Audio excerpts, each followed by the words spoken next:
I was driving home and then this just hit me. And I know that I need to share it because I know there's other people that are in the same boat as me. I have been praying and praying for situations in my life for God to resolve them and to give me, His will and His blessings in those areas. And it seems like I'm stuck. No matter how hard I pray, it seems like I'm not moving anywhere.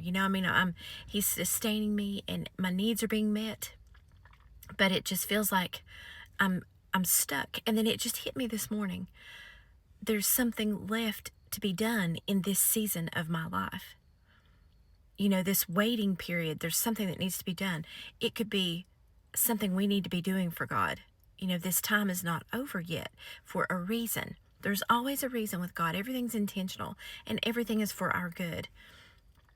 And I just kept thinking, maybe I'm supposed to be doing something while I'm in these situations that I'm in. If it's helping someone who may be in the same situation that I'm in, getting out of it, or there may be something that I need to produce while I am vulnerable and experiencing hardships. Does that make sense? It just hit me, There's always a reason. And it could be that God is removing things from your life whenever whenever your prayer seems to be not answered, or he could be polishing you up because you're not ready. You're still immature in some areas. You're still naive in some areas, and he's polishing it. That rough edge could snag your blessing. And so he's still polishing it, but we have to be patient. It's just like watching somebody shine up a diamond or a beautiful rock, a beautiful stone. Get those edges smooth. So when you go through into your blessing, it's going to be smooth and it will just fall right onto you. And that really just hit my heart. And, sometimes whenever we're praying, the specific prayer that we want is no. But if you're praying something like for God to even out your finances, or to bless your family in a loving way to bring you closer, those kinds of blessings, I believe God will deliver. And I believe sometimes it takes time. But if you are praying for a specific home or a specific job, when you get down to the specifics of what you want, that's when I believe we hear the word no, or get the word no from God. Because that specific job may not be the one right for you. That specific car may not be the one that you need. It could cause you problems down the road. Or a house.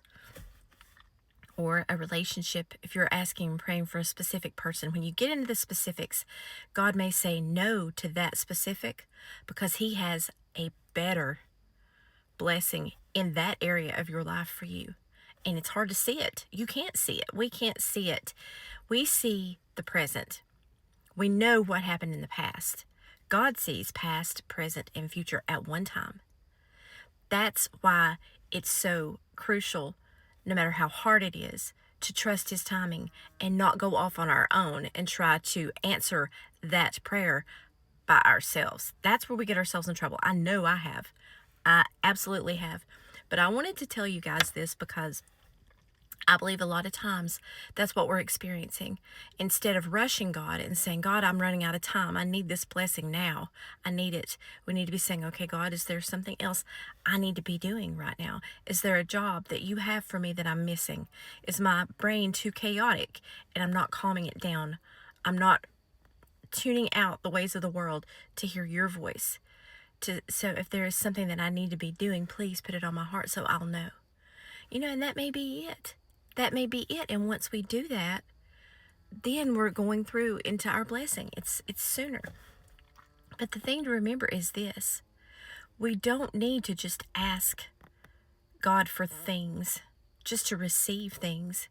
We need a relationship with God. We need a relationship and a belief in Jesus and Jesus' sacrifice and an acceptance and a closeness with God.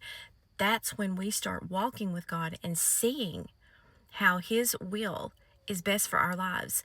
His will and our desires will end up coming together and being parallel. And that's when our lives start to flow and our spiritual lives get better. As far as our eternal home, we're always going to have struggles. Never believe that being a Christian is going to mean you don't have earthly struggles. When you're a Christian, you are securing your eternity with God forever, a loving God that deserves all the praise and all the glory and all the credit for every good thing done. But I wanted to share that with you guys because it's in my heart. You may be the one exact one that needs to be seeing this, but I know that I needed to share it because I know somebody else is just like me. Just like me. So just ask God, pray to God and ask if there's something else that He's wanting us to do before He carries us through to that blessing.